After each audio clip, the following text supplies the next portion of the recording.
At last, we've made it to the crown chakra. As we were starting this video, it became clear that the information that was available could not possibly be contained in just one short video. It had to be expanded into several to really do the topic justice. This topic is going to connect everything we've talked about in the past. Chakras, dimensions, crystals, sacred geometry, astral travel, heaven and earth. It's one of the most amazing topics. One that if scientifically and spiritually understood, will completely change everything. And that's the key. It needs to be understood both scientifically and spiritually, not just one or the other. When both the left and the right brain sync up and understand each other, that is when the true realization hits you and things really start to make a lot of sense, like a light going off in your head. And it's perfect because the topic for these next few videos is light. I also have a special surprise today. Teal Scott is with me, and she's going to be helping share some valuable information about light, enlightenment, and vibration.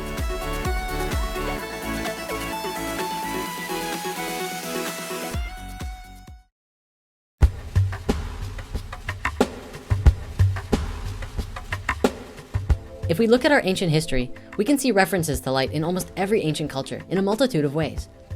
They don't ever believe light is just some electromagnetic phenomenon of the third dimension, but that light itself is intimately connected to the creation of reality, as well as connected to the center of the toroidal field at the center of your heart. In Egyptian culture, as well as biblical texts, light is the first thing that was created in the creation of everything. As it's often described, God or source, Allah, Brahma, or any of these words for cosmic consciousness is light. Or perhaps that from this consciousness, light is the first thing to emerge. You can think of the vibration of light as being the closest vibration to that of source energy. And this is why in human culture, God and spirit is so often equated to light. We all may be manifested in a dense physical way, but our truer selves are light beings. Based on the thoughts that we hold in our minds, our day-to-day choices, and the degree that we limit ourselves to illusion instead of awareness, we either prevent or allow ourselves from becoming a living embodiment of the light being that we are.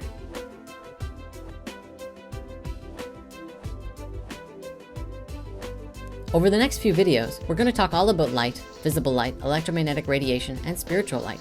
And we need to make this distinction right off the bat, because visible light is only light that the eye can see.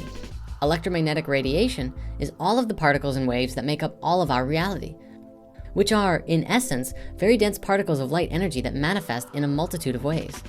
Spiritual light, as I understand it, is the same thing, but on another level higher than that. Spiritual light is the light of awareness, the light of consciousness, and the light within your heart. The first manifestation of the physical dimension is light, the kind of light that the sun projects and the eye perceives. This light most closely matches the frequency of the light that we can call spiritual light. In many cultures, the sun was representative of this understanding. The sun is an excellent example of this. It is the nucleus of our solar system, the bringer of life and light, which was seen as a force akin to God.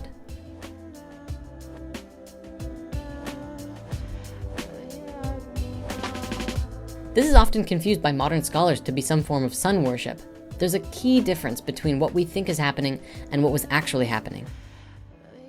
They didn't worship the sun, they loved it, they understood it. It is their cosmic father, as we've discussed before.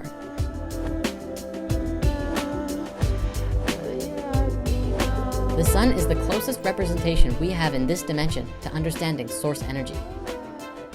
Source energy, that which we often call God, is unified potential energy. Being unified and potential energy, this means that in order to know itself, source had to express itself in a way that would enable it to understand separateness and finite properties. And so, all of the dimensions were created.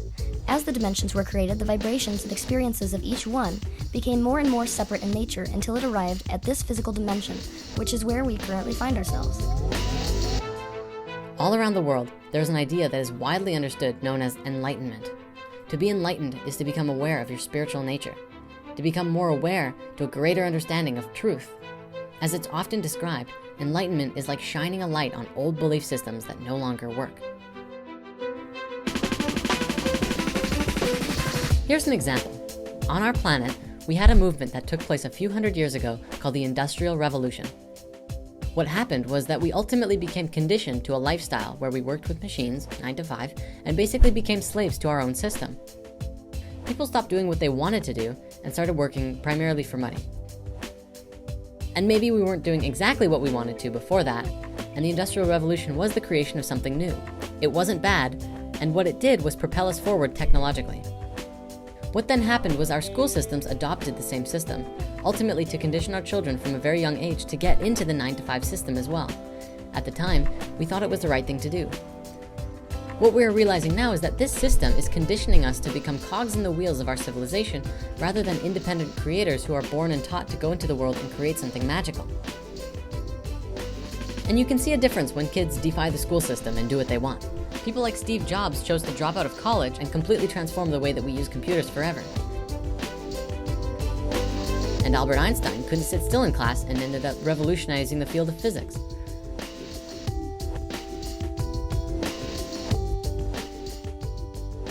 So what does this have to do with enlightenment? To become enlightened is to become more aware of what is. And what is seeing and understanding the reality as it is.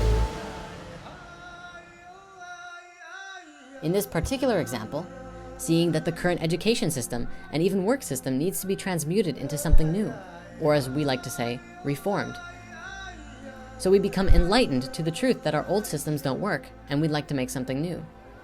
Perhaps a school system where art and creativity is just as important as the maths and sciences, where kids are given the opportunity to learn about what they want to learn about and grow in a powerful learning environment and create amazing things from a very young age, such as the 13-year-old that revolutionized solar panels by using the Fibonacci sequence. To become more aware takes place on 2 levels. And what I mean by this is that it takes place internally and externally. The example I just gave you was external, becoming more aware of something that is fundamentally broken that we have created, and then finding new ways to fix it and turn it into something entirely different, and something that works from its core. When you consciously make the choice to seek your true nature, you consciously make the turn back towards source energy. Thus, with spiritual practice, your bodily frequency becomes higher and higher until you physically transcend the 3rd dimension. The highest frequency that a physical thing can maintain without ceasing to exist in the 3rd dimension is light, which is why we call this process enlightenment. Given that, enlightenment internally is where the real magic takes place. Across all of these ancient cultures that describes light and God, Buddhism, Christianity, Hinduism, and so on, the most consistent factor is that God is within you. God is the light at the center of your heart. The kingdom of heaven is within you, Christ said. And how interesting that the toroidal field pattern that is around all things is the same as the one around your heart. And that the very center of that field is a point of unity which connects you to a higher consciousness of the universe all around you. When we allow ourselves to become a living embodiment of the light being that we are, we become a living embodiment of God consciousness. We become enlightened. So when we become enlightened, as the Buddha did, we essentially become more aware of our divine nature. And by divine, I mean the aspect of you that is eternal, your essence or your spirit. And this can be described scientifically as well. We know that atoms are immortal based on scientific research. Atoms never decompose or age. Atoms that were present at the time of the Big Bang billions of years ago are still with us today in the same form that they were when they came into existence. When 2 atoms hold hands, they form a molecule. The same way when letters come together to form words, and words form together to make sentences. However, the moment that space is introduced, it separates all of the aspects into their basic elements. The meaning of the words and sentences disappear. Nevertheless, the letters still exist. In the word life, the letters are bonded together. If you separate the letters, it becomes a jumble. The word no longer exists, but the letters do, and it works the same way with atoms and molecules. So when atoms stop holding hands, the molecule dies, but the atoms continue to live on. Molecules create physical matter in this dimension, including our physical hearts, livers, brains, bones, and every other aspect of this reality is composed of molecules. When molecules separate and die, our organs deteriorate and age, and the atoms live on and become something new. Light has not only wave-like properties, but also particle-like properties. Particles are in essence an energetic vibration that appears static. Static meaning unchanging and finite.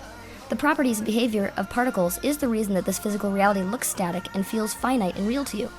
When we move back towards source, we are moving back towards light because light is the first physical manifestation of source. We come through the experience of light when we enter this dimension, and we leave through the experience of light when we die. This is why when people die, they experience moving towards a white light.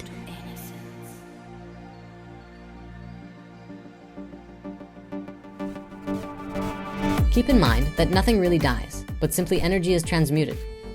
The energy that was created between the molecules do not disappear out of existence when something dies. It is simply transmuted. The consciousness moves on. When our physical body dies, our consciousness moves on as well. Our awareness is transmuted and moves into something new. The physical body can decompose, but we don't. We cannot. So let's bring this back around full circle. Light. Does light decompose? Is that even remotely possible? Light can bend, dance, shine, and shimmer. And when you break it apart, it becomes color and more finely tuned vibrations. Considering all things are vibration, perhaps the light energy that creates your being too is just a creation of consciousness within a field of possibilities, with you at the very center, sharing space with the rest of the universe. Enlightenment is understanding that you are not your thoughts, but the awareness of the thoughts themselves. Enlightenment is understanding that you have a right to exist because you do exist, and so does everything and everyone else in existence. It is knowing and seeing truth, which is everything that is, without any preconceived ideas or stories being put on top of circumstances. Enlightenment is shining your light, sharing your truth, expressing yourself, and consciously participating in reality in your highest way. It is choosing growth over stagnation, even if it causes you discomfort.